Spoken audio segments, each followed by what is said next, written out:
Baik, Romo Galih, teman-teman, selamat pagi. Kita akan melanjutkan pembahasan kita tentang pengantar untuk mata kuliah kita ini. Nah, minggu depan Romo Galih akan mengajak kita untuk masuk dalam pembahasan tentang gagasan-gagasan mesianik yang sudah muncul pada zaman Yesus, dan itu akan menjadi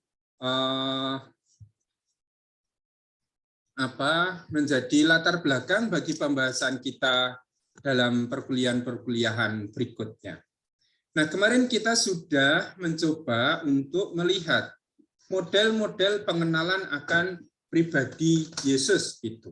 Ya, yang kalau kita lihat dalam pertemuan terakhir kemarin, kita punya yang namanya teologia dan oikonomia. Kita mengenali Yesus dalam dirinya sendiri. Ya, siapa Yesus? Jati diri Yesus. Tetapi juga kita mengenali Yesus dalam relasinya dengan orang lain, dengan kita. Maka what he is for us. Sementara kalau kita melihat Yesus dalam dirinya sendiri, berarti kita bertanya what he is in himself.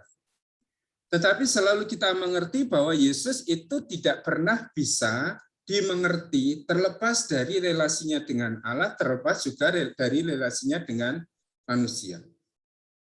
Katakanlah kalau kita mau mengatakan Yesus itu anak Allah, Yesus itu putra Allah, bagaimana nanti Yesus memahami identitas dirinya sebagai anak Allah ini?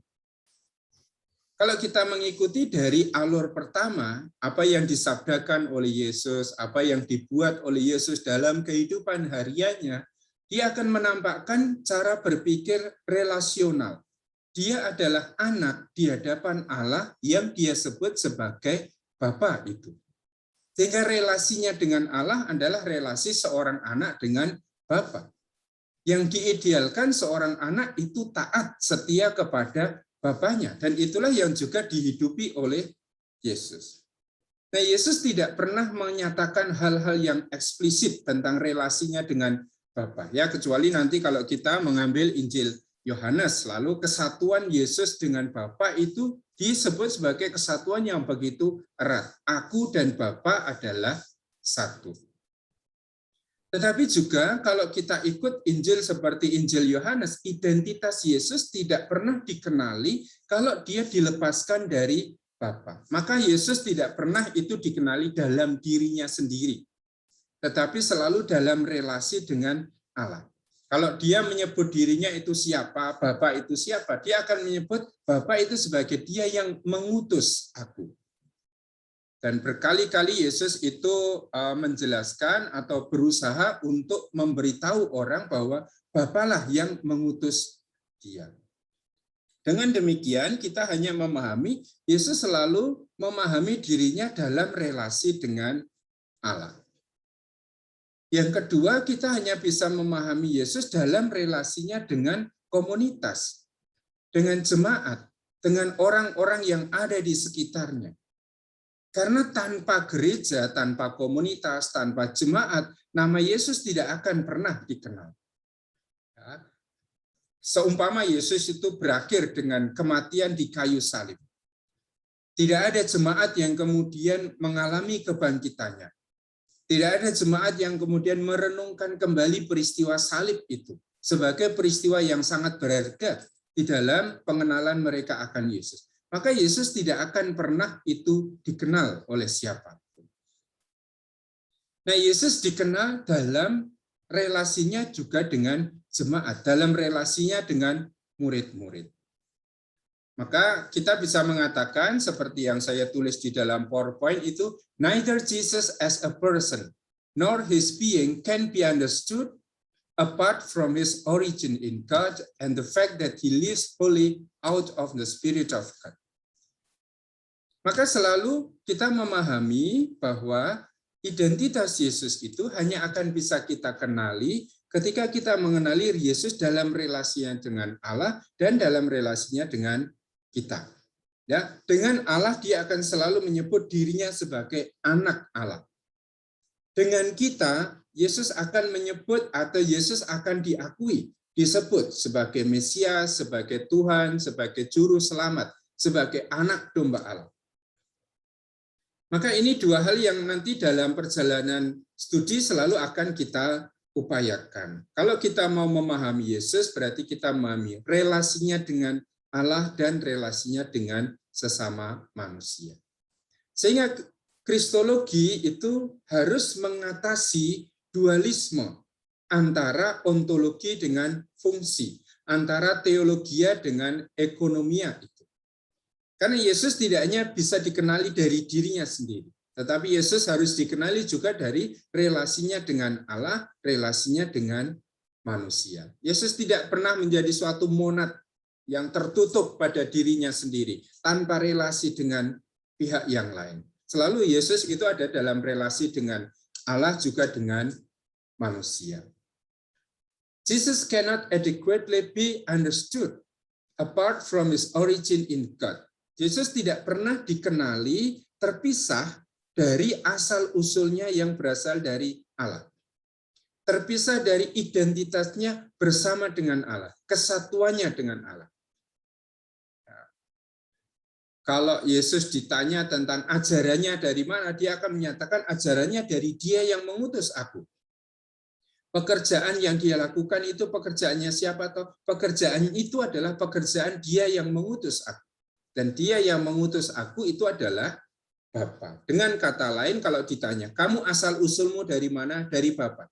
Ajaranmu berasal dari mana? Dari Bapa. Pekerjaanmu berasal dari mana? Dari Bapa. Dan Dia mengatakan, anak tidak bisa berbuat sesuatu tanpa Bapa. Nah, model itu nanti akan Dia gunakan untuk membahasakan relasinya dengan murid-murid. Dengan gereja, terpisah daripadaku, kamu tidak dapat berbuat apa-apa. Sama seperti pengalaman Yesus terpisah dari Allah yang adalah Bapa, Dia tidak bisa berbuat apa-apa. Ya, maka ini poin yang pertama, identitas Yesus hanya bisa kita kenali kalau kita mengenali identitas Dia yang berasal dari Allah. Kebersamaannya, kesatuannya dengan Allah. Tetapi identitas Yesus itu juga tidak bisa diketahui tanpa mempertimbangkan kenyataan bahwa Dia hidup di dalam Roh Kudus. Bahwa Roh Kudus punya peran besar di dalam seluruh karya perutusan Yesus ini. Maka kita juga melengkapi kuliah kita kristologi ini dengan pneumatologi.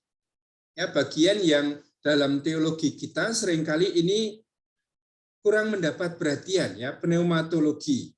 Ya, suatu teologi tentang Roh Kudus itu memang tidak ada kelas khusus, tidak ada kuliah khusus di fakultas kita ini.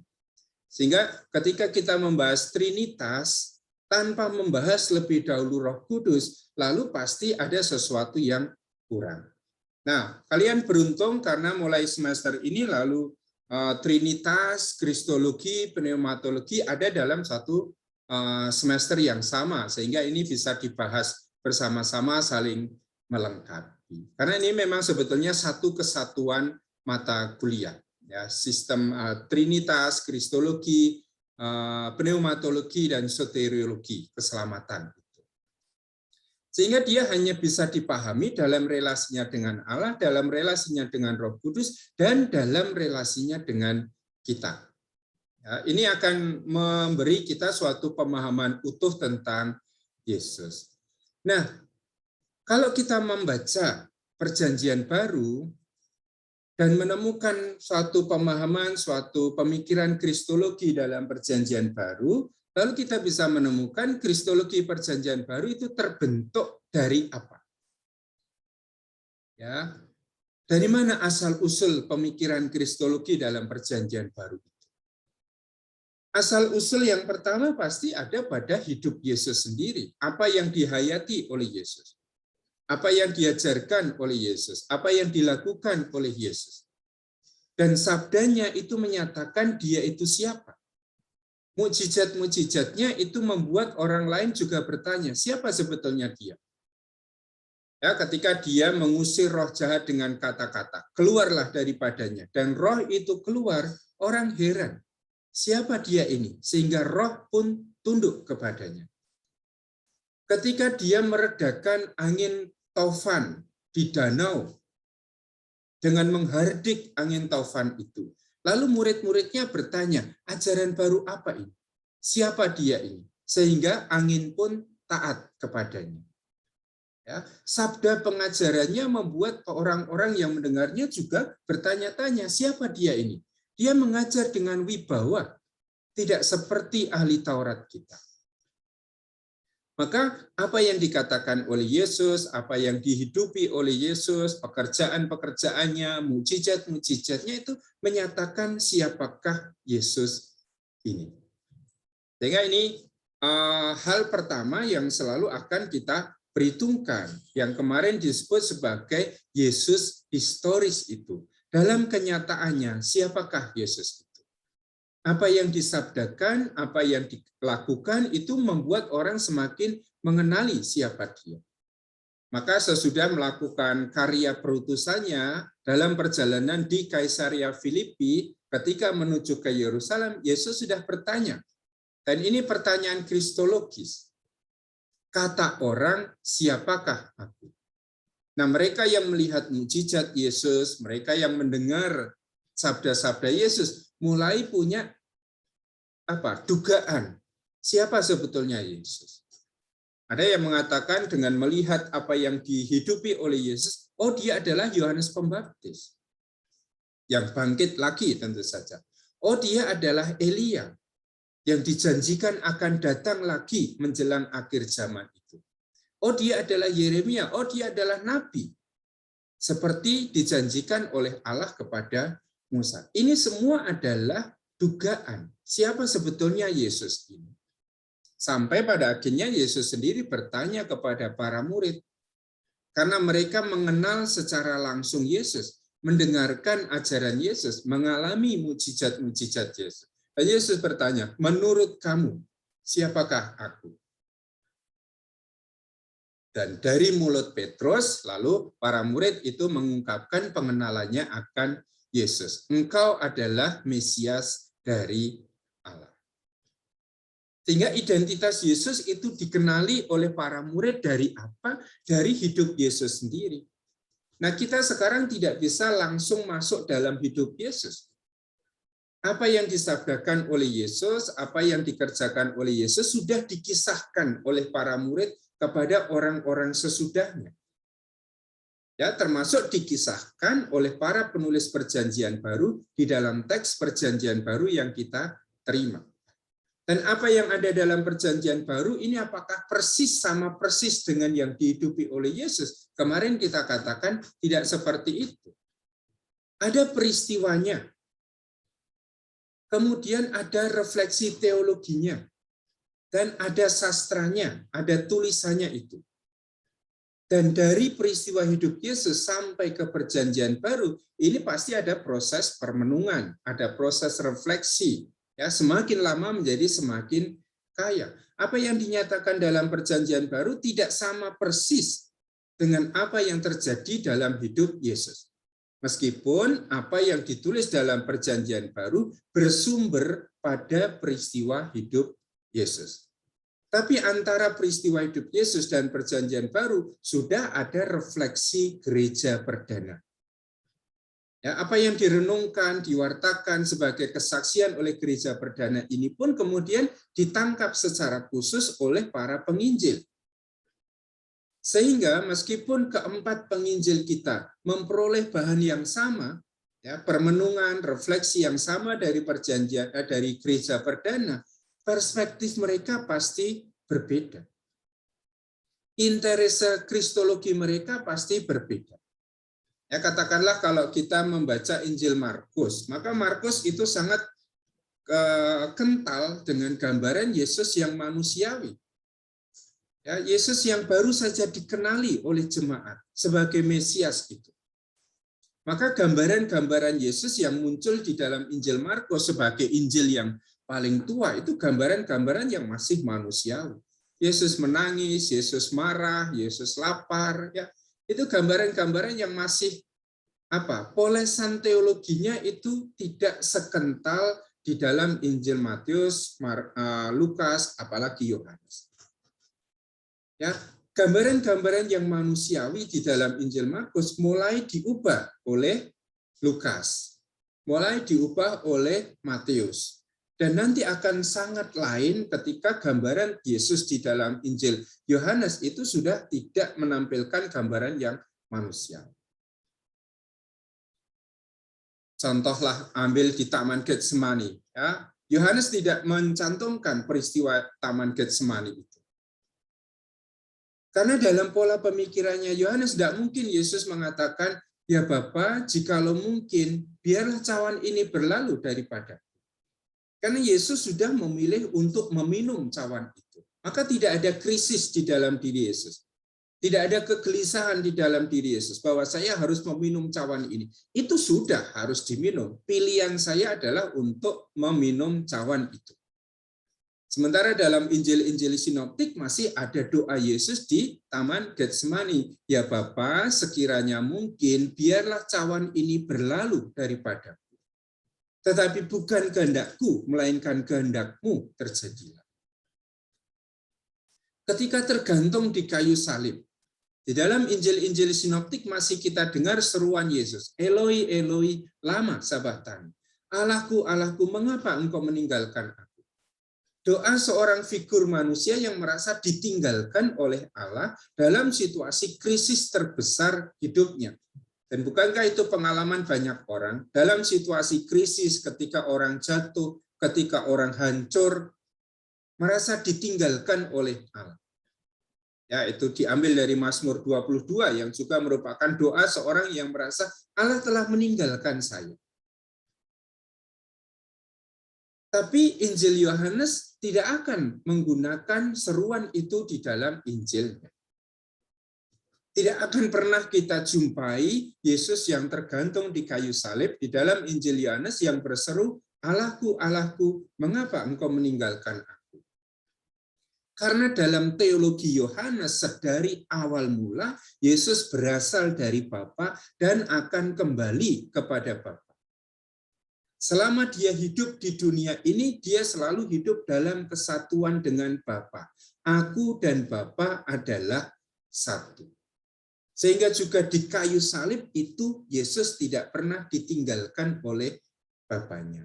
Nah, ini kan perspektif yang berbeda. Ya, dari figur pengenalan awal di dalam Injil Markus, Yesus yang sangat manusiawi itu pelan-pelan gambar Yesus yang sangat manusiawi itu akan diubah. Karena apa? Karena pengenalan akan Yesus semakin kaya. Maka kemarin saya katakan, jalur untuk mengenali Yesus ini adalah jalur induktif. Dari sabda-sabdanya, dari mujizat-mujizatnya, orang membuat suatu kesimpulan. Siapa sebetulnya dia? Oh, dia adalah Mesias. Oh, dia adalah anak Allah. Nah, kemudian orang harus menjawab pertanyaan orang-orang Yahudi pada zaman itu. Bagaimana mungkin kamu mengimani Yesus yang mati di salib itu sebagai Mesias?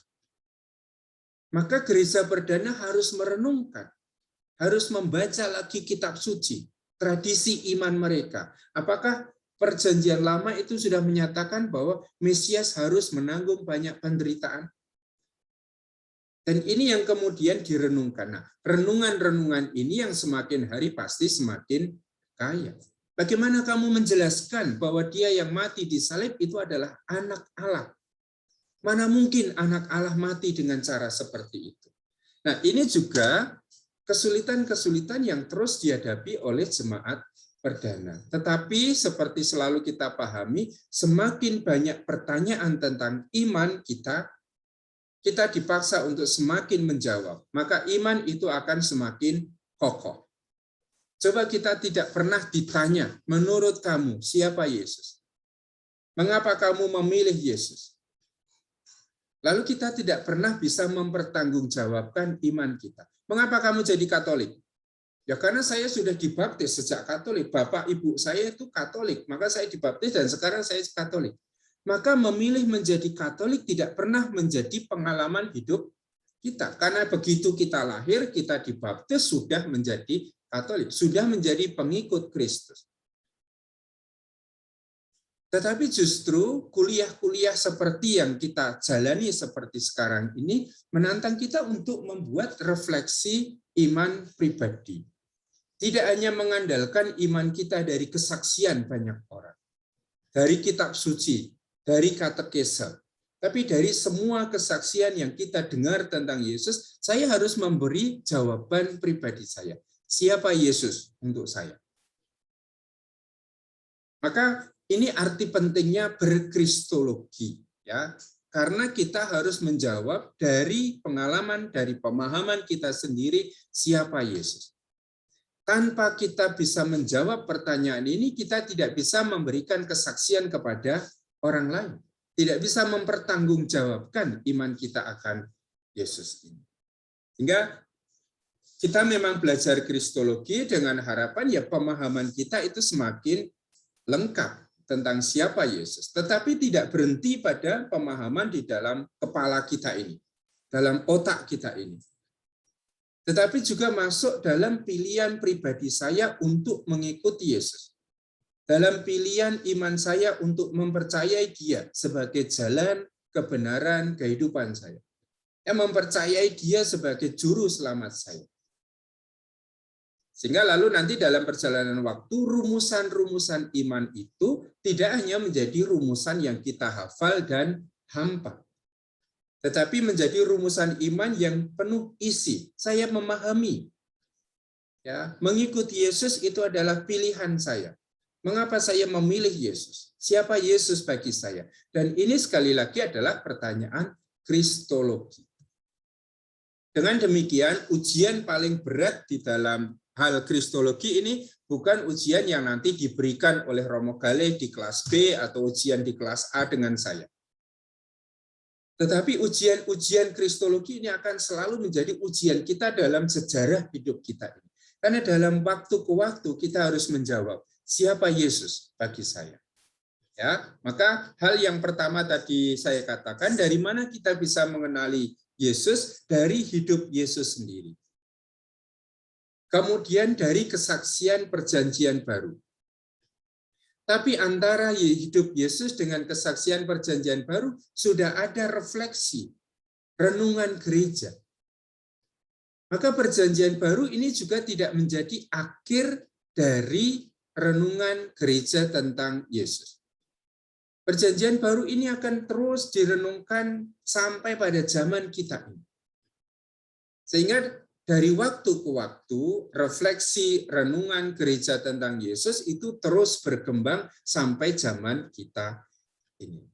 Maka sekarang kalau kita bicara tentang kristologi dalam perspektif Alkitabiah, ya kita hanya berbicara tentang siapa Yesus menurut teks-teks perjanjian baru. Apakah pengenalan akan Yesus berakhir di perjanjian baru? Tidak. Maka masih ada konsili-konsili ekumenis. Ya, kristologi yang sifatnya lebih sistematik nanti dibahas dengan Romo Hasto atau dibahas dengan Romo Bagus di kuliah Trinitas. Ya, apa yang ada di dalam perjanjian baru direnungkan lagi, direfleksikan lagi oleh bapak-bapak konsili itu. Sampai ada rumusan homoousios, Yesus sungguh Allah, sungguh manusia. Itu bukan rumusan perjanjian baru, tapi itu rumusan konsili-konsili ekumenis. Dalam perjalanan kemudian sampai hari ini kita masih kuliah kristologi. Itu artinya setiap saat kita ditantang untuk menjawab pertanyaan yang sama. Menurut kamu, siapakah aku ini? Pertanyaan kristologi yang selalu harus kita jawab. Ya, maka dalam memahami kristologi kita mesti mempertimbangkan paling tidak 3 hal ini. Ya, peristiwa hidup Yesus sendiri, tulisan-tulisan perjanjian baru, dan refleksi gereja. Renungan-renungan gereja tentang Yesus yang mengantar para penulis perjanjian baru ini untuk sampai pada siapa Yesus. Dalam perjalanan kemudian, apa yang dinyatakan dalam perjanjian baru ini dilanjutkan, diteruskan dalam permenungan. Nah, salah satu tugas dari Fakultas Teologi adalah membuat teologi itu menjadi kontekstual. Membuat pengenalan kita akan Yesus itu juga kontekstual. sesuai dengan konteks di mana kita hidup.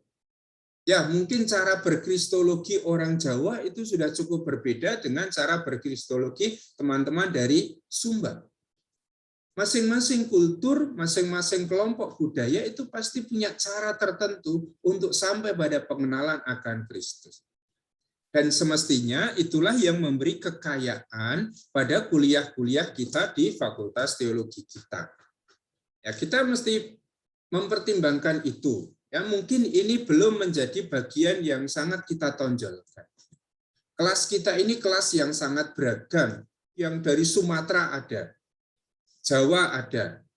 Jawa yang sudah kehilangan Jawanya karena tinggal di Lampung itu juga ada. Sumba ada, NTT ada.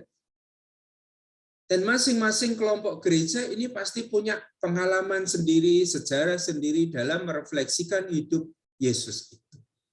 Dan mestinya ini juga semakin memperkaya satu sama lain dalam upaya kita untuk memahami siapa Yesus. Sehingga kristologi kita pun tidak hanya menjadi kristologi yang barat yang diambil begitu saja. Tetapi juga menjadi kristologi yang kita kontekstualkan di dalam kehidupan kita bersama.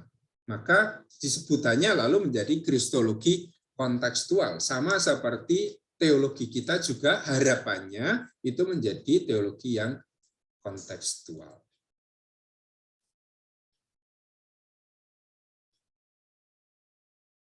Baik, ini tentang sumber-sumber kristologi kita. Lalu kita masuk dalam poin yang pertama. Bagaimana Yesus memahami dirinya sendiri, identitasnya. Kalau kita tanya kepada Yesus, kamu itu siapa? Yang jelas Yesus tidak pernah menyebut dirinya sebagai Sang Mesias. Nah, ini arti pentingnya apa? Mengapa Yesus tidak langsung menyebut diri sebagai Sang Mesias? Minggu depan akan kita pelajari bersama Romo Galih tentang Yesus dan paham-paham mesianik pada zamannya. Siapa sebetulnya Sang Mesias itu? Mengapa dia begitu dinanti-nantikan oleh orang Israel? Ya. Mengapa pada akhirnya Petrus itu juga ketika ditanya, menurut kamu siapakah aku? Petrus mengatakan, engkau adalah Mesias, anak Allah. Apa arti penting gelar Mesias ini? Kristus di dalam tradisi iman Israel waktu itu. Sehingga sosok atau figur Mesias ini begitu dinanti-nantikan. Dan ketika Yesus bersabda, Yesus melakukan mujizat, orang juga berpikir bahwa dia adalah Mesias. Dan sebelum itu, kalau kita mengikuti Injil Lukas, ketika Yohanes memberitakan pertobatan, membaptis begitu banyak orang, orang pun sudah mulai berpikir-pikir, apakah dia adalah Mesias? Ketika Yesus bertemu dengan wanita Samaria di sumur, dan wanita Samaria itu pulang ke kotanya setelah bercakap-cakap dengan Yesus. Wanita itu memberi kesaksian kepada orang-orang sekota. Aku bertemu dengan dia yang tahu semua masa laluku. Mungkinkah dia adalah Mesias? Hal-hal seperti itu menunjukkan bahwa dalam dunia Palestina zaman Yesus memang ada penantian akan kedatangan Sang Mesias. Lihat Injil Yohanes, ketika Andreas itu mengikuti Yesus, ya, Yohanes Pembaptis itu memberi kesaksian kepada murid-muridnya. Lihat anak domba Allah yang menghapus dosa dunia. Dan dua orang muridnya kemudian meninggalkan Yohanes untuk mengikuti Yesus. Salah satu dari dua orang itu adalah Andreas. Andreas bertemu dengan Yesus, ikut Yesus, dan kemudian Andreas bertemu dengan Simon Petrus, saudaranya, dan mengatakan, kami telah menemukan Mesias. Berarti sebelum berjumpa dengan Yesus, Andreas ini mencari Sang Mesias itu. Dan ketika bertemu dengan Yesus, dia merasa kami sudah menemukan Mesias. Yesus memanggil Filipus.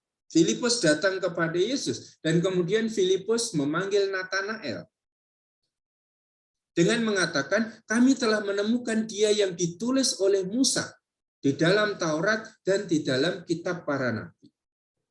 Berarti Filipus juga ada di dalam suatu penantian, ada dalam suatu pencarian. Siapakah dia yang akan datang? Seperti diramalkan oleh Musa, seperti dinyatakan di dalam kitab para nabi. Nah, kita memahami nanti dalam situasi hidup Yesus sendiri, apa yang dipikirkan oleh orang Palestina pada waktu itu tentang Sang Mesias. Nah, ketika orang mencoba untuk mengenali Yesus itu sebagai Mesias, ternyata Yesus tidak menyatakan diri sebagai Mesias. Tidak pernah Yesus mengatakan, "Aku adalah Mesias." Ketika roh-roh jahat yang diusir dari orang-orang yang dirasuki itu mengenal, "Engkau adalah anak Allah," Yesus minta supaya roh-roh jahat itu diam. Ketika Yesus sudah menampakkan kemuliaannya di gunung dan turun bersama dengan murid-muridnya, Yesus meminta supaya murid-muridnya tidak mengatakan apapun tentang dia. Ya, sampai nanti anak manusia bangkit dari mati. Sehingga di dalam peristiwa hidup Yesus sendiri, Yesus tidak pernah menyebut dirinya sebagai Mesias. Tetapi ada orang-orang di sekitar Yesus yang mengaku bahwa Yesus adalah Mesias. Tidak diiyakan oleh Yesus. Karena rupanya ada isi pengertian yang tidak penuh. Ya, maka para murid diminta untuk diam. Jangan katakan apapun kepada siapapun tentang peristiwa itu. Juga nanti sesudah Petrus mengaku bahwa Yesus adalah Mesias, Petrus masih harus belajar dari Yesus. Siapakah Sang Mesias sebetulnya? Apa artinya kalau dia mengakui Yesus itu sebagai Mesias? Ya, jadi dari peristiwa hidup Yesus sendiri, Yesus tidak pernah secara eksplisit menyatakan diri sebagai Mesias. Yesus tidak pernah secara eksplisit nanti menyatakan diri sebagai juru selamat. Yesus tidak pernah secara eksplisit mengatakan, "Aku adalah Tuhan." Tetapi Yesus secara eksplisit mengatakan, "Aku adalah anak di hadapan Allah yang adalah Bapakku." Atau secara tidak langsung Yesus akan mengatakan, "Aku adalah anak Allah." Tetapi juga anak Allah yang seperti apa? Ini yang nanti juga masih akan direnungkan di dalam teks-teks Perjanjian Baru.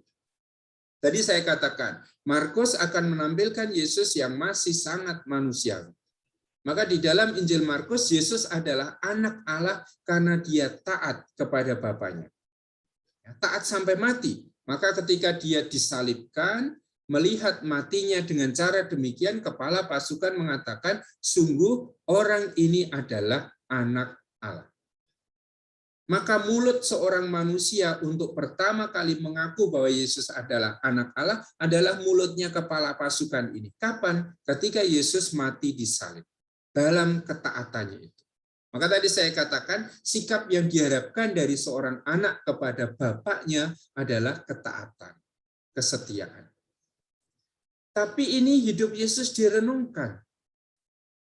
Dan penginjil Lukas, penginjil Matius tidak puas untuk mengatakan Yesus adalah anak karena taat kepada Bapaknya. Maka Lukas dan Matius punya kisah kanak-kanak yang menjelaskan Yesus itu anak Allah karena dikandung dari Allah.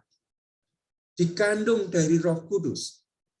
Maka sedari awal hidupnya Yesus itu adalah anak Allah, ilahi.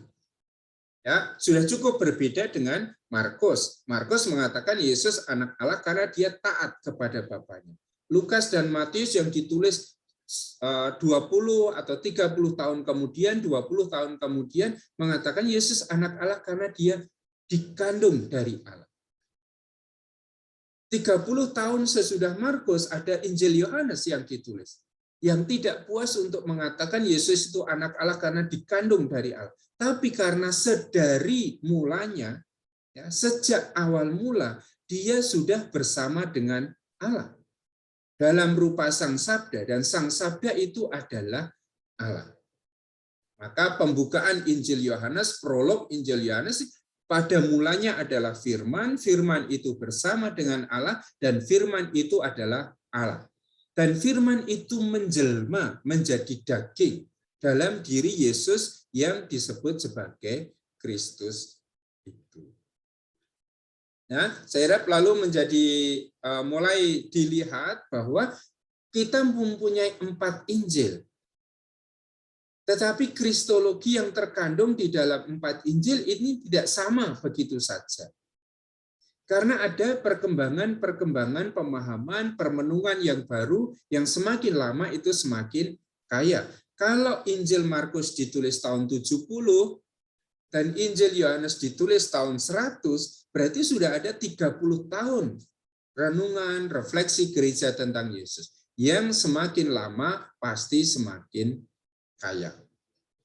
Ya, pengenalan Yesus akan Yesus pada tahun 70 dibandingkan pengenalan akan Yesus pada tahun 100, ini pasti sudah berbeda. Sudah ada rentang 30 tahun. Maka tadi saya katakan, ada hidup historis Yesus, ada permenungan gereja, refleksi gereja, dan ada tulisan perjanjian baru. Yang semakin lama renungan tentang Yesus ini akan semakin kaya. Perjanjian baru akan menjadi dasar bagi gereja sesudahnya untuk konsili-konsili ekumenis, merumuskan dogma-dogma kristologi tentang siapa sebetulnya Yesus. Nah, tradisi iman inilah yang terus-menerus diteruskan sampai pada zaman kita ini. Maka kita ini sekarang pun tidak berhenti berkristologi. Karena kalau kita berhenti berkristologi, berarti pemahaman kita tentang Yesus, pengenalan kita akan Yesus juga berhenti. Padahal dalam tradisi iman kita, pengenalan akan Yesus itu harus terus berkembang dan semakin kontekstual. Sehingga Yesus itu tidak hanya dirumuskan dalam konteks, dalam kaidah-kaidah filosofis misalnya Yunani, dalam rumusan-rumusan teologis yang sulit untuk dipahami. Tetapi supaya pribadi Yesus itu bisa kita bawa ke lingkungan-lingkungan, ke Legio Maria, ke tempat-tempat kita melayani PIA, atau ke sekolah-sekolah, sehingga pengenalan akan Yesus itu lebih mudah dicapai. Ya, Yesus bisa dipahami oleh anak-anak, Yesus bisa dipahami oleh orang tua. Dan siapa yang harus menjadi jembatan antara ajaran kristologis, dogma-dogma kristologis dengan umat yang kita layani adalah kita yang belajar kristologi. Kita belajar kristologi supaya kita bisa menyalurkan dogma kristologi ini dipahami oleh umat. Supaya figur Yesus ini juga dikenal semakin dalam oleh umat.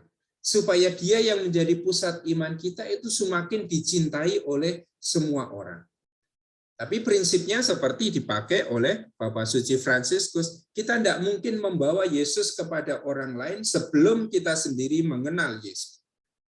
Kita tidak mungkin mengajak orang untuk mencintai Yesus sebelum kita sendiri mencintai Yesus. Sehingga nanti apa yang kita khotbahkan, apa yang kita ajarkan, apa yang kita tulis untuk orang lain semestinya adalah pengalaman iman saya akan Yesus. Kalau saya tidak mengenal Yesus, bagaimana mungkin saya memperkenalkan Yesus kepada orang lain? Kalau saya sendiri tidak semakin masuk dalam kecintaan kepada Yesus, bagaimana mungkin saya membawa orang untuk masuk untuk mencintai Yesus?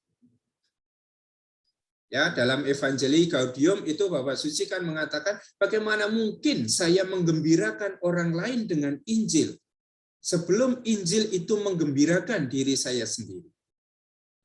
Kita tidak hanya menjadi pengkhotbah yang mengkhotbahkan ajaran iman yang kita peroleh di kelas kita, tetapi kita menjadi saksi-saksi iman yang memberitakan iman saya. Maka kuliah Kristologi ini selalu menantang kita untuk menjawab pertanyaan dasar Kristologi. Menurut kamu, siapakah aku? Dan jawaban kita itulah yang nanti kita berikan kepada sesama sebagai kesaksian. Entah dalam permenungan, entah dalam khotbah-khotbah, entah kalau kita mengisi seminar, mengisi macam-macam kegiatan. Itu.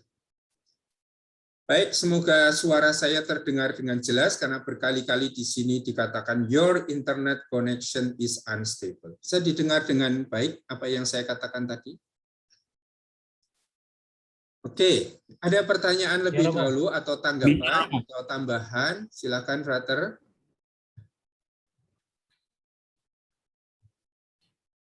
Siapa?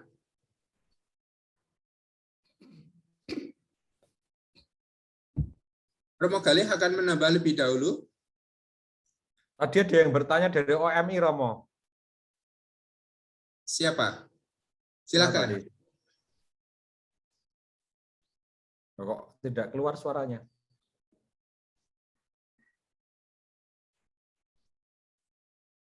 Coba yang bertanya bersuara, nanti saya pin supaya wajahnya itu kelihatan ke seluruh dunia ini, lalu dikenal oleh Yesus Kristus Tuhan kita juga.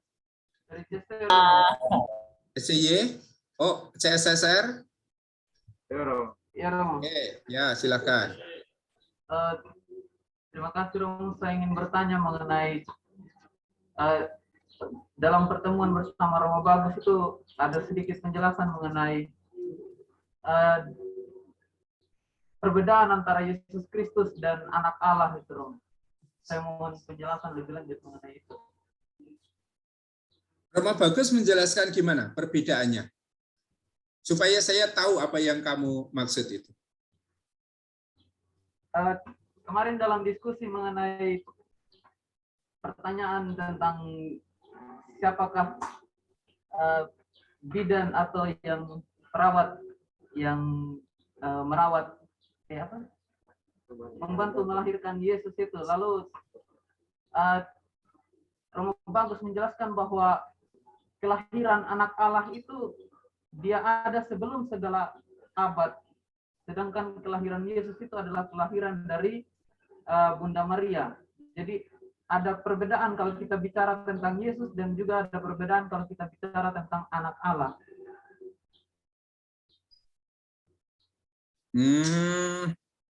Ya kalau kita ikut ya tradisi Perjanjian Baru, kamu sudah belajar Injil Yohanes belum ya?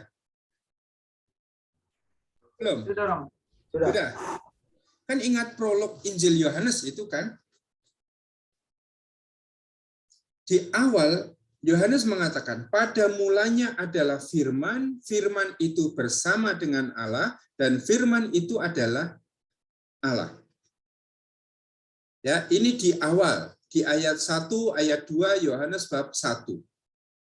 Maka sebelum firman itu berinkarnasi, ya, berarti lahir sebagai manusia, punya nama Yesus, dia sudah ada lebih dahulu. Paham maksud saya? Kalau kalian membaca Injil Yohanes bab 1 ayat 1 sampai 18 itu prolog. Pada mulanya adalah firman, logos. Firman itu bersama dengan Allah dan firman itu adalah Allah. Kemudian di ayat 14, dan sang sabda itu menjadi daging. Artinya lahir sebagai manusia dan diberi nama Yesus. Maka kalau kita menyebut Yesus itu adalah menyebut sang sabda yang menjadi daging, yang menjelma dalam diri Yesus itu, dinamai Yesus Kristus. Tetapi sebelum dia lahir dari rahim perawan Maria, dia sudah punya eksistensi lebih dahulu. Maka kita mengatakan logos di dalam Injil Yohanes itu punya preeksistensi. Punya keberadaan sebelum dia lahir dalam diri Yesus itu. Paham sampai di sini? Oke. Maka sebelum Yesus itu lahir dari Maria, dia sudah mempunyai keberadaan lebih dahulu. Nah, sekarang yang tadi saya katakan, Injil Lukas, Injil Matius mengatakan Yesus itu anak Allah karena apa? Karena ini, karena dikandung dari Roh Kudus. Jelas? Yohanes menyebut Yesus itu anak Allah karena apa? Karena dikandung dari Roh Kudus ini. Karena sebelum dia berinkarnasi, dikandung oleh Roh Kudus dalam rahim Maria, dia sudah ada lebih dahulu. Sebagai sang firman yang sejak semula hidup bersama dengan Allah. Maka kalau Romo Bagus itu mengatakan kita bicara tentang Yesus, berarti bicara tentang dia yang berinkarnasi, Sang Sabda yang berinkarnasi, yang hidup di tengah-tengah kita dan tinggal bersama dengan kita sehingga kita melihat kemuliaan Allah. Tapi sebelum dia berinkarnasi, dia sudah ada dalam wujud sabda, logos, firman, atau kalau dalam tradisi Yahudi juga seringkali disebut sebagai Sofia, kebijaksanaan, yang sedari semula itu sudah bersama dengan Allah. Paham? Atau belum? Atau Romo Bagus menerangkan gimana supaya nanti saya bisa memberi dasar biblisnya. Ya, kalau kita bicara tentang Yesus, ya kita bicara tentang anak Allah itu yang menjelma menjadi daging, hidup di antara kita ini. Hanya sebelum dia menjelma dalam diri Yesus, dia sudah punya kehidupan sebelumnya, preeksistensi sebagai Sang Sabda yang sudah sedari awal itu bersama-sama dengan Allah. Maka itu yang saya pahami dari penjelasan Romo Bagus. Ya, anak Allah itu memang sudah sedari awal ada. Tetapi kemudian anak Allah itu tampil dalam diri Yesus. Yang kemudian juga kita kenal sebagai Yesus Kristus, anak Allah. Nah, yang kita kenali adalah Yesus ini. Kita tidak langsung mengenali anak Allah itu. Maka pengenalan kita akan Yesus pun pengenalan yang bertahap. Tadi saya katakan, mengapa Yesus disebut anak Allah menurut Markus? Karena dia hidup dalam ketaatan sampai akhir kepada Allah yang dia sebut sebagai Bapa. Sehingga anak Allah di dalam Injil Markus ini adalah paham relasional. Yesus anak Allah itu adalah Bapa. Yesus hidup dalam ketaatan kepada Bapanya. Tapi kemudian dalam perjalanan waktu ada Lukas, ada Matius yang memperkembangkan pemikiran atau refleksi gereja akan identitas Yesus sebagai anak Allah. Ya, tadi saya katakan mereka mengatakan Yesus anak Allah bukan hanya karena taat, tetapi karena dia dikandung dari Roh Kudus, dilahirkan dari Allah.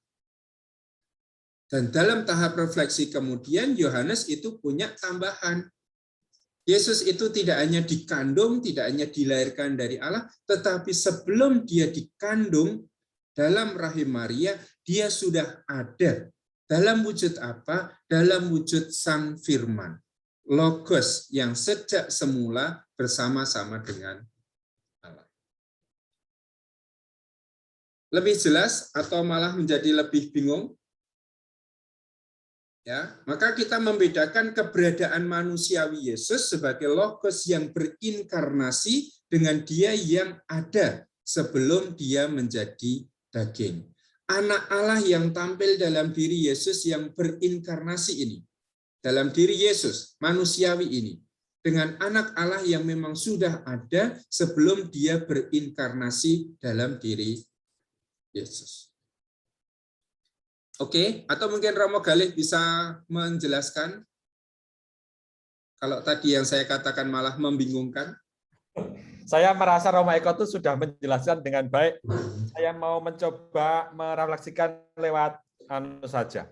Saya ambil minum sebentar ya. Bahkan para frater, kalau kita merefleksikan Yesus kan yang kita refleksikan itu Yesus yang sudah direnungkan. Kalau kamu buka Injil Markus pertama ngomong soal Yesus itu Yesus yang seperti apa di dalam Markus.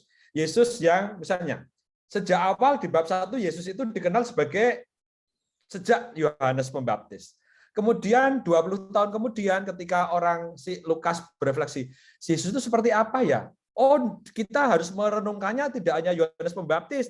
Dia dikenal ketika dia lahir dikandung oleh perawan Maria. Maka di Romo Eko mengatakan Yesus anak Allah karena refleksinya si Lukas, dia dikandung oleh perawan Maria dari Roh Kudus. Kemudian ketika 10 tahun kemudian Yohanes pada tahun 100 itu merefleksikan Yesus yang kita kenal seperti apa ya? Yohanes lalu berefleksi lebih jauh lagi ke depan. Oh, dia tidak hanya dikandung oleh Roh Kudus, dia sudah ada sebelum segala sesuatu, gitu ya. Jadi refleksi para penginjil itu semakin lama semakin membuat rentangan pemahaman siapakah Yesus Kristus itu menjauh dari dunia, atau semakin kita mengatakan apa namanya praeksisten sebelum ada di dunia ini. Nah, Romo Bagus membahasakan itulah istilah-istilah ketika kita memakai Yesus sebagai anak Allah. Yesus adalah logos. Yesus itu praeksisten, ada sebelum dunia itu dijadikan dari Yohanes. Jadi refleksi kita, refleksi gereja perdana itu semakin lama, semakin membuat kita memahami Yesus itu diulur-ulur keberadaannya sampai praeksisten. Nah, pemahaman itulah yang lalu membuat dalam bahasa Romo Bagus dikatakan itu membuat kita memahami Yesus sebagai anak Allah, atau istilah gelar yang lain praeksisten, logos. Ada pula istilah dia orang Nazaret, dia anak tukang kayu, dia pembuat mukjizat, dia itu seperti nabi, dan seterusnya. Jadi itu yang salah satu kristologi dari bawah itu tentang Yesus yang di dunia, lalu refleksi yang lebih panjang lagi mengantar kita pada gelar-gelar yang lain yang praeksisten, yang wisdom, yang logos, dan sebagainya. Begitu Romo Eko, terima kasih. Terima kasih Romo Galih. Saya harap jelas ya untuk pertanyaan tadi. Atau ada yang belum jelas teman CSSR tadi? Ada sesuatu yang masih harus ditanyakan? Dah ya, sekarang kita beralih ke SCY, silakan. Jangan dipegang. Ya, makasih Mo.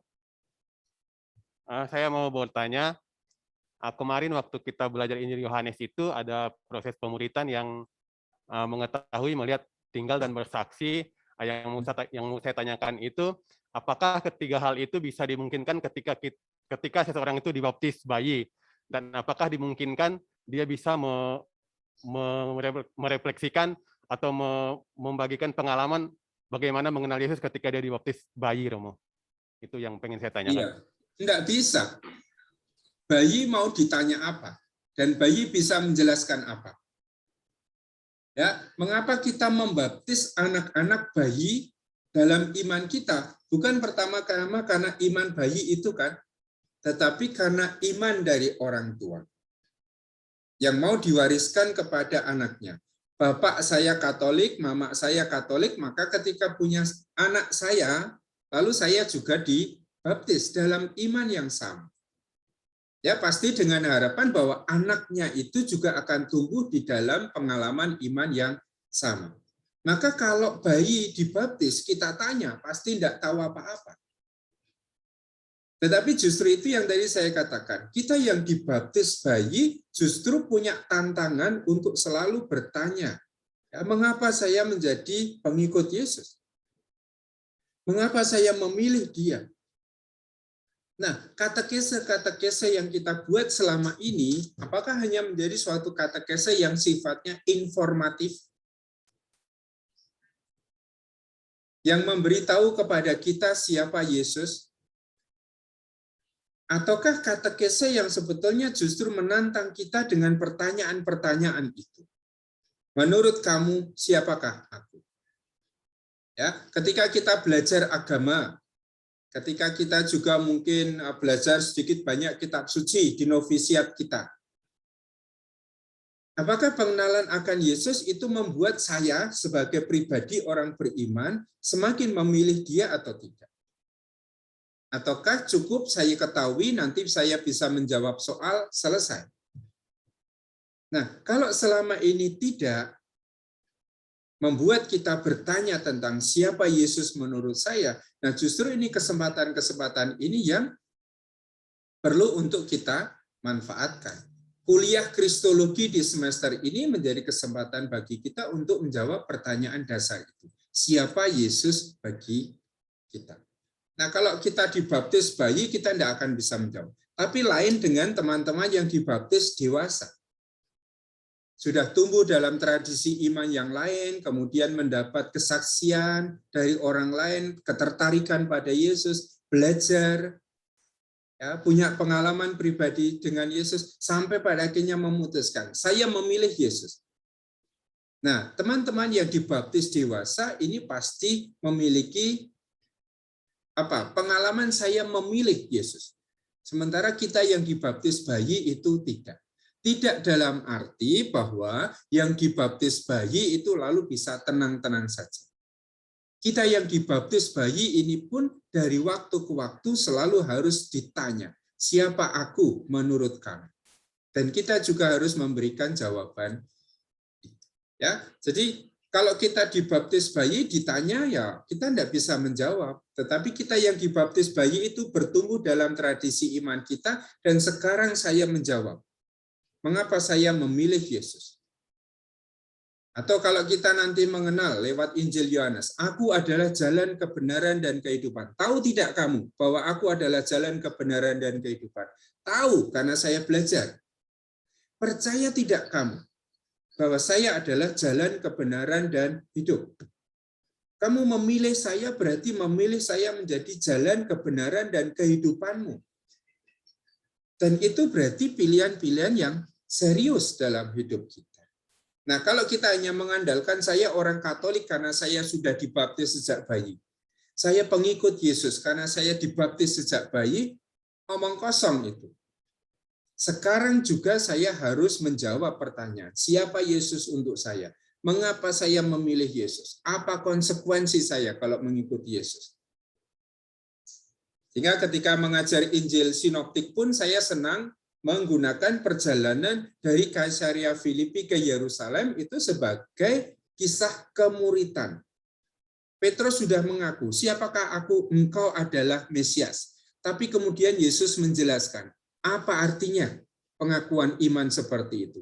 Siapa Mesias yang dinyatakan di dalam diri Yesus?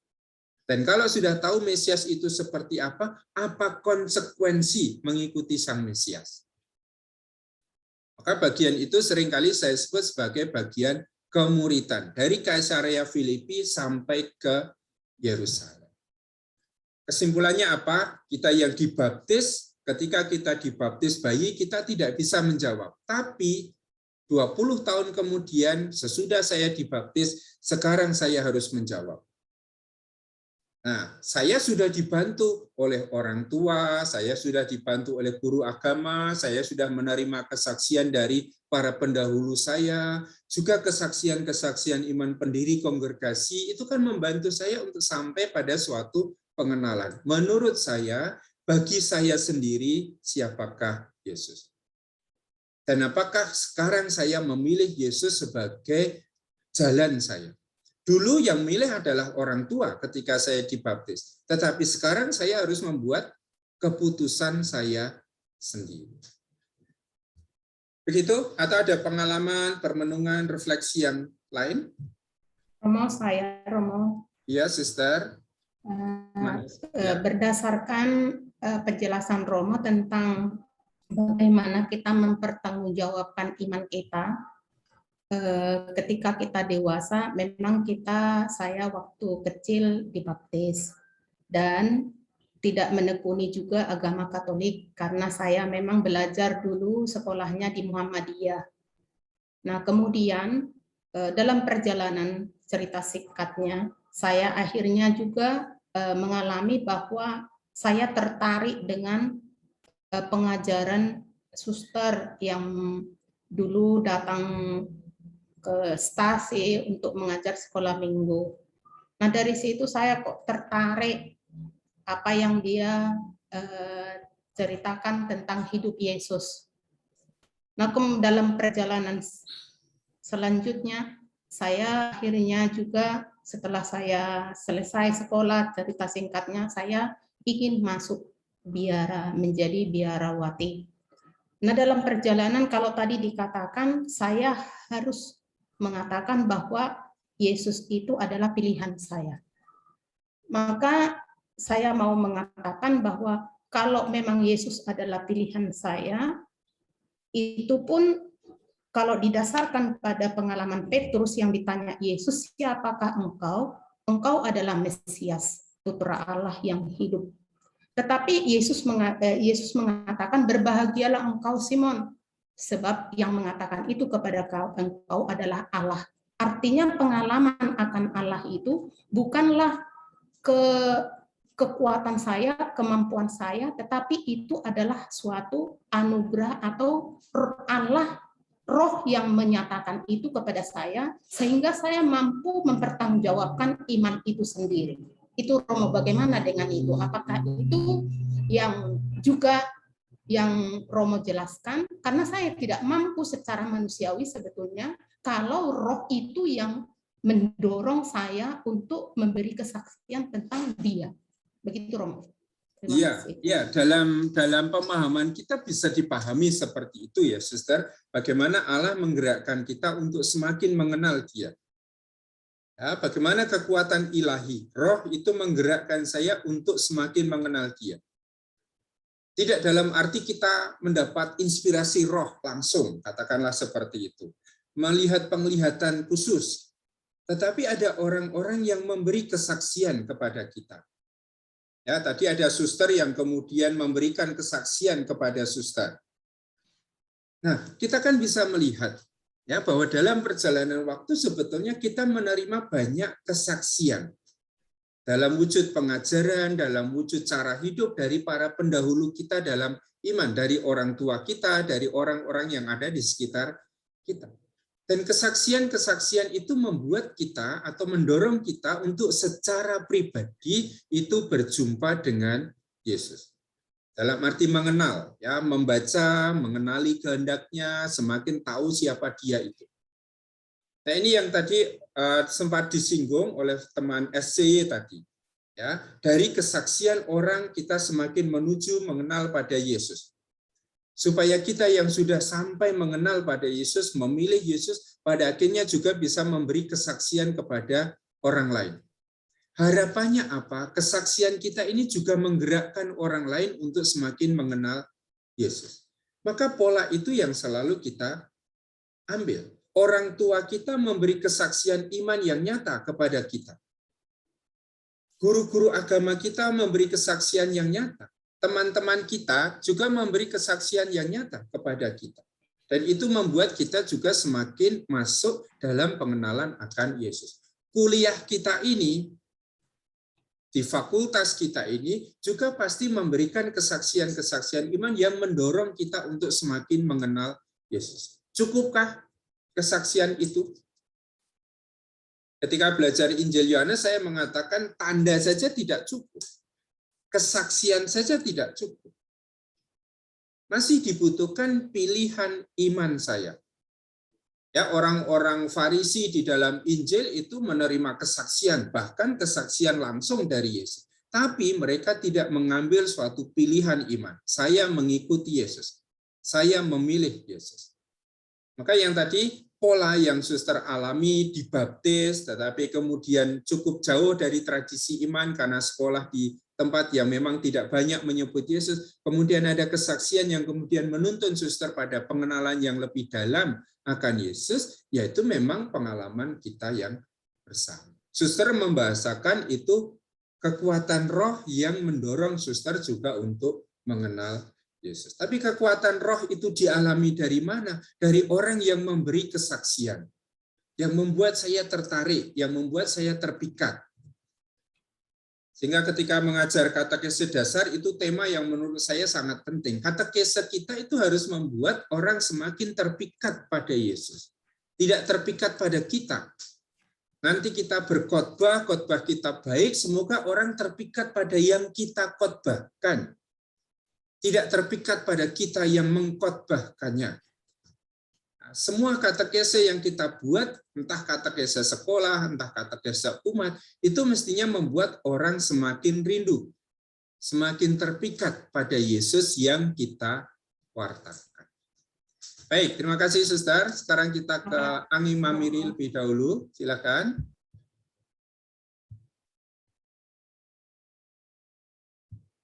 Siapa? Anggi Mamiri? Terima kasih Romo. Ya. Saya mau bertanya. Dulu ada teman yang seorang Katolik tapi pindah agama. Terus katanya pemuka agama itu tidak harus memaksa-maksakan agama seseorang. Setelah dewasa saya baru mau pindah agama ke agama sebelah. Seharusnya katanya pemuka agama itu tidak boleh memaksakan agama seseorang. Kalau dia mau pindah agama ke sini, jadi itu urusannya dengan Tuhan. Bagaimana tanggapan Romo? Dan yang kedua, apakah dosa kalau pindah agama, Romo? Terima kasih, Romo. Ya kalau pindah agama, pilihan iman itu urusannya dengan Tuhan, ya iya. Karena itu pilihannya sendiri.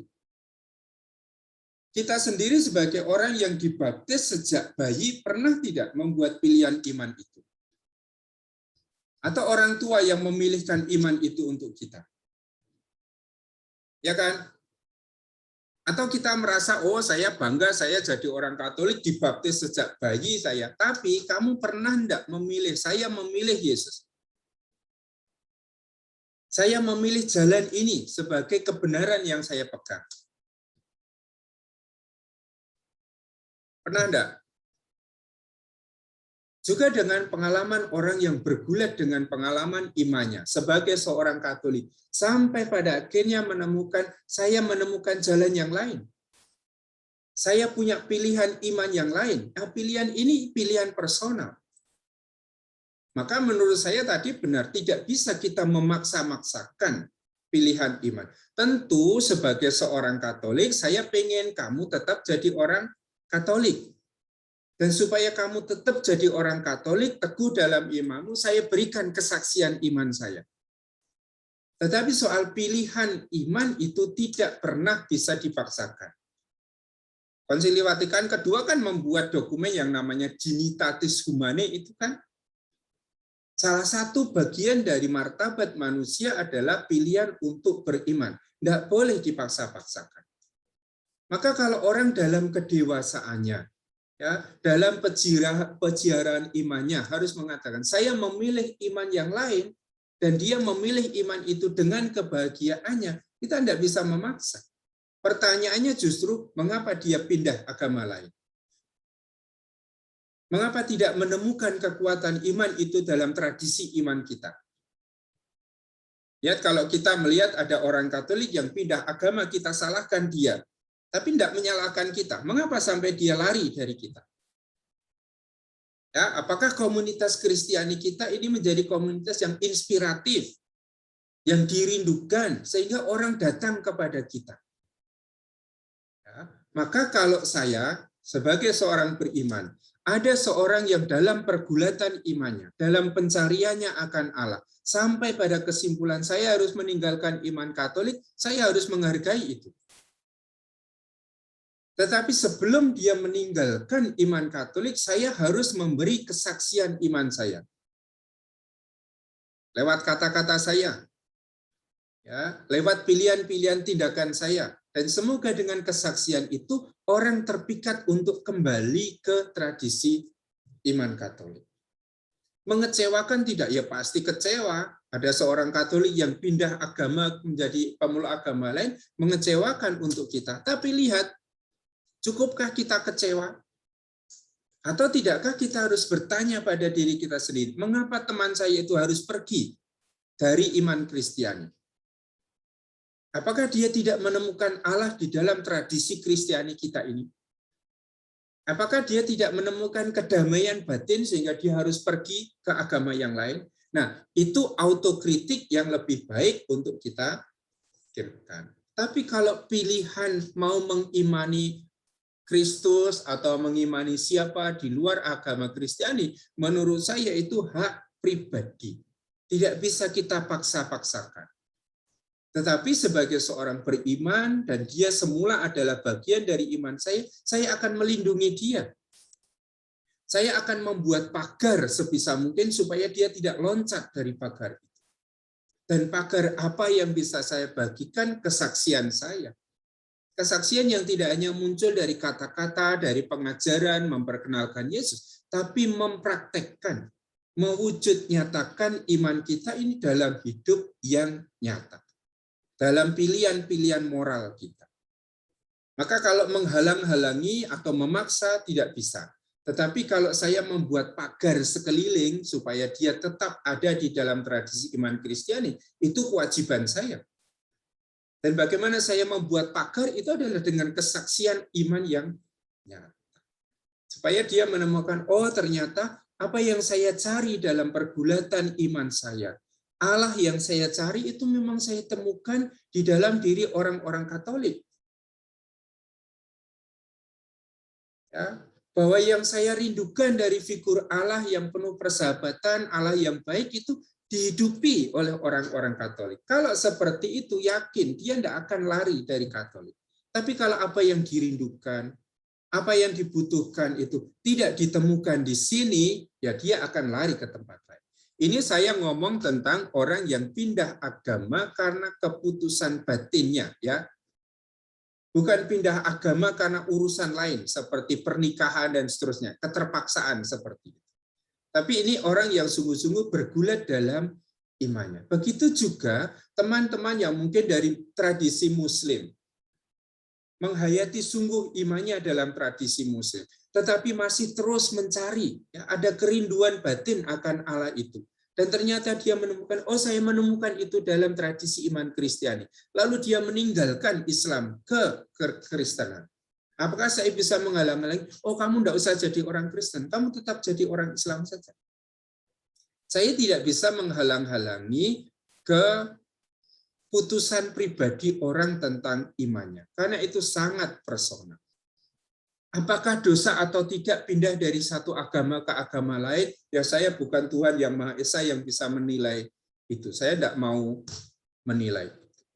Tapi kalau pilihan iman itu adalah pilihan yang jujur, gereja itu mengakui di luar agama kita ada kebenaran juga yang dikejar, yang diperjuangkan. Lebih baik jadi orang Islam yang salah, yang taat daripada orang Katolik yang tidak ada isinya. Saya kira loh ya. Tetapi kita tentu ingin supaya semua orang Katolik itu juga menghidupi imannya. Dan semoga kalau imannya itu dihidupi dengan sungguh, tidak ada orang Katolik yang harus loncat pagar ke rumah tetangga. Itu Frater. Sekarang Frater mana? OCD dan akan dijawab oleh Romo Galih. Ya Romo Galih ya? Supaya digaji dan tidak makan gaji buta, itu kita saling menjawab. Oke. Baik Romo dan teman-teman. Jangan tertawa, itu memang kenyataan.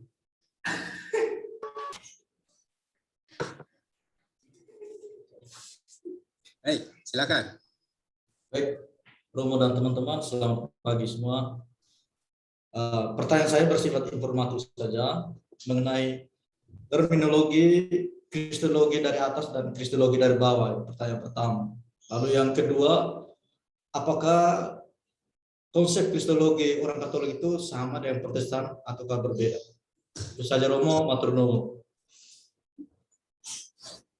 Baik, kristologi dari atas para frater, konsep ini konsep sangat dasar. Pemahaman bagaimana orang memahami Yesus Kristus tadi sebenarnya kita sudah mencoba memahami.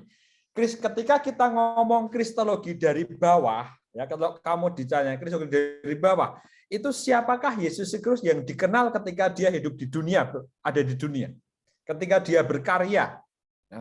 berkarya, misalnya, oh Yesus itu pertama-tama mungkin orang mengenal dulu. Dalam Injil Markus sangat dikenal. Siapakah dia? Kok dia itu bisa membuat mukjizat begitu rupa? Oh, dia itu seorang pembuat mukjizat. Pertama-tama orang akan mengenal seperti itu.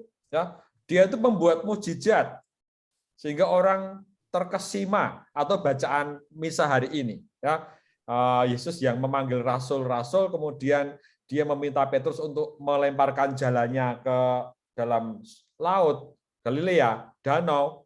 Apa yang terjadi? Lalu Petrus dikatakan di situ, dia astonis, dia terheran-heran dan takjub. Siapakah Yesus di situ? Oh, dia itu orang yang bisa membuat mukjizat menangkap ikan. Oh, dia itu orang yang bisa membuat mukjizat 5.000 roti. Nah, itu bagian-bagian pengenalan kita. Orang pada waktu itu mengenal Yesus dari peristiwa yang mereka lihat Yesus sehari-hari. Dari peristiwa yang mereka lihat harian. Yesus itu seorang pewarta karena dia mewartakan Injil. Yesus itu seorang pembuat mukjizat. Yesus itu seorang apalagi anak tukang kayu. Dia itu dari Nazaret. Nah, dia punya saudara namanya siapa? Ketika dia dianggap orang gila, ketika dia mau diambil oleh orang tuanya. Nah, tetapi pengenalan dari bawah itu semakin lama semakin mengantar kita kepada Yesus Kristus yang sesungguhnya, atau semakin penuh pengenalannya, ya, semakin penuh. Makanya ketika tadi Roma Eko bertanya tentang bercerita tentang Petrus ditanya siapakah kata orang aku ini, nah, itu kristologi dari bawah. Oh, kamu kayak nabi-nabi, ya, ada yang mengatakan Elia dan seterusnya. Nah, pengenalan-pengenalan yang dari bawah inilah yang nanti semakin lama semakin buat orang mengenal Yesus, yang nanti ketika puncaknya pada wafat dan kebangkitan, mereka lalu mengenal Yesus. Oh, dia itu sungguh-sungguh Mesias, dia itu sungguh-sungguh anak Allah. Nah, itu yang dari bawah, frater. Kalau yang dari atas, yang dimasukkan ke surga itu melihat Yesus Kristus dari gelar-gelar dia yang tidak langsung di dunia ini. Misalnya Yohanes, itu dari atas sangat jelas Yohanes itu, ya. Dia adalah logos. Dia itu ada sebelum dunia dijadikan. Tadi Roma Eko mengistilahkan dia itu wisdom, dia itu sabda. Nah, itu paham-paham Yesus Kristus yang tidak langsung serta-merta dari kehidupan yang dialami orang-orang di sekitar dia. Itu ya, semoga kamu bisa membedakan dua pandangan yang dari bawah dan dari atas. Dua-duanya bisa dipakai ketika orang berkristologi, baik dari atas dari bawah. Yang kedua, apakah kristologi kita itu berbeda dengan kristologi orang-orang Kristen? Tentu saja ada bedanya. Tentu saja bedanya. Saya berkali-kali memahami bahwa kalau soal kristologi, ya, soal kristologi ada bedanya, tapi banyak juga samanya. Banyak juga samanya. Apa bedanya? Misalnya kristologi orang-orang Lutheran, mereka sangat menekankan Yesus Kristus sebagai seorang pewarta sabda. Yesus Kristus yang ada di dalam Injil itulah yang paling pokok. Ya, Lutheran mengatakan demikian. Tetapi pada intinya refleksi-refleksi kristologi antara orang-orang Kristen dan orang-orang Katolik sebagian besar mengarah pada bermuara yang sama. Bermuara yang sama. Ada pula Kristen-Kristen, orang-orang Kristen yang tidak sangat toleran, ya mereka lebih mengatakan kristologinya lebih dari atas. Tapi secara umum, kalau dari buku-buku yang saya baca sih sebagian besar refleksi-refleksi kristologinya sama. Itu dari saya. Roma Eko mau menambahkan, silahkan.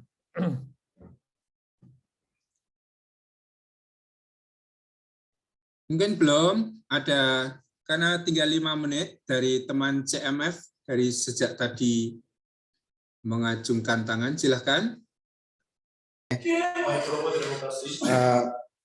Ketika berbicara tentang Mesias, hal ini tentunya bukan hanya dalam Perjanjian Baru, tapi sudah sejak Perjanjian Lama sudah berbicara tentang Mesias ini. Terutama dimulai ketika janji Allah kepada Daud melalui Nathan seperti itu. Lalu dalam Yeremia 9 itu juga yang menubuatkan tentang kelahiran Raja Damai. Dan di dalam Perjanjian Lama itu Mesias itu dinamakan atau disebut dengan ada 3, yaitu Mesias Rajawi Politis, Mesias Imami, dan Mesias Nabi. Lalu ketika dilanjutkan dan kita tahu bahwa dalam kita Katolik itu ada Perjanjian Lama dan Perjanjian Baru, dan kisah itu terus dilanjutkan, dan janji mesianik di Daud itu diteruskan, dilanjutkan, dan pada akhirnya kita tahu bersama bahwa Yesus yang kita imani sebagai Mesias itu adalah keturunan Daud. Lalu pertanyaan saya, dari ketiga bentuk Mesias dalam Perjanjian Lama itu yang Rajawi, Politis, Mesias Imami, dan Mesias Nabi, kira-kira dari ketiga ini mana yang digunakan oleh para murid sehingga mereka berani untuk menjelaskan tentang Mesias sebagai Yesus sebagai Mesias, atau apakah ada hubungan dari yang Perjanjian Lama dengan Perjanjian Baru itu? Baik, ini yang jawab saya lagi ya, Romeko ya. Ya, karena persiapan minggu depan. Baik, para frater dan teman-teman mahasiswa, ini beginilah kalau punya teman satu angkatan lebih berkuasa, ya begini nih. Memang ada tiga ya, ada tiga. Mesias, imam, nabi, dan raja. Yang pasti Yesus bukan imam, karena dia bukan anggota kelompok imam. Itu bukan, Yesus bukan imam. Dan tidak pernah di dalam teks kitab suci, Yesus itu mengorbankan korban di bait Allah seperti para imam. Dia hanya membaca teks membaca teks Yesaya di sinagoga. Semoga kamu ingat. Tidak imam. Tetapi para murid saya itu, kalau kamu meletakkan konteksnya, waktu itu tuh orang-orang Yahudi pada abad pertama, sebenarnya semenjak tahun 63 sebelum Masehi, orang-orang Yahudi sudah dikuasai oleh Roma. Dan mereka pengen membebaskan kekuasaan hidup mereka dari kuasa Romawi yang menjajah itu. Sehingga harapan mesianitasnya adalah mesianitas politik. Tentu saja ketika itu sangat kentara sekali ketika Petrus mengatakan, engkaulah anak Allah, dan ketika Yesus mengatakan, tapi aku akan menderita, lalu Petrus menariknya ke samping, dan Petrus oleh Yesus kemudian dimarahi, enyalah engkau iblis, karena penggambarannya adalah penggambaran Mesias yang tidak menderita, tapi Mesias yang berjaya.